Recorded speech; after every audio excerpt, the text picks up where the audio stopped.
Brilliance Audio presents Don't Look Down by Hilary Davidson, performed by Carly Robbins, Will Dameron, Scott Merriman, and Sherry Peel. Jo Greaver was ready to kill someone. There were a dozen reasons why, starting with the fact that her shoulder felt like it might break under the weight of the black duffel bag she was lugging across West 49th Street. It was unusually cold for the end of November, and a blustery wind hit her face, making her eyes tear up, even behind her black cat's-eye sunglasses. She'd figured her best disguise would be gym clothes, and she'd picked the oldest, most nondescript outfit she could find. Black pumas, black leggings, black long-sleeved tee, and a waterproof black jacket over it all, with its hood pulled up over her shoulder-length dark hair. If it weren't for the leaden weight of the bag, she would have jogged to make it look legit. "No one is staring at you," Jo reminded herself. It was a freezing Monday afternoon. Everyone on the street was huddled in their own misery, taking no notice of hers. As she crossed 11th Avenue, a gust of Arctic air struck her hard enough to make her teeth ache. She hadn't expected it to be so cold. Her breath visibly fanned out in the air in front of her. She couldn't feel her face. "You'll get through this," she told herself. "You're going to fix this." That brought a tough little lump into her throat. She'd worked so damned hard.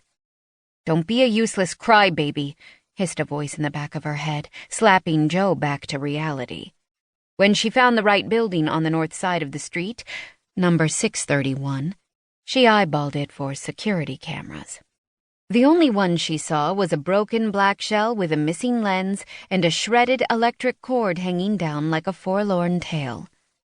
The apartment block was a rundown eyesore, with wooden boards covering the first-story windows and a fire escape that looked like it might blow away in a gust of wind.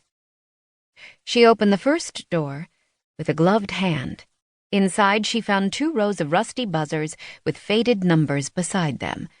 She crouched down so that the bag rested briefly on the cracked linoleum, and she swapped it from her right shoulder to her left. She kept her head down, like a turtle, and made sure her hood was pulled up in case she'd missed a camera. When she was ready, she pressed the buzzer for apartment 402. "Hello?" The voice that answered was male. No surprise there.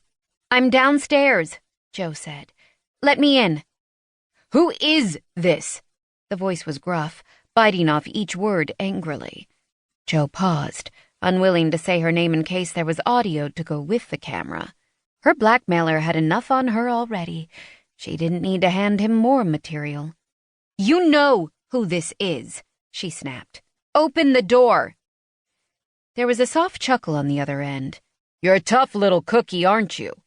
The voice was still a growl, but a note of amusement had crept into it. "I've got the money," Jo answered flatly. "Do you want it or not?"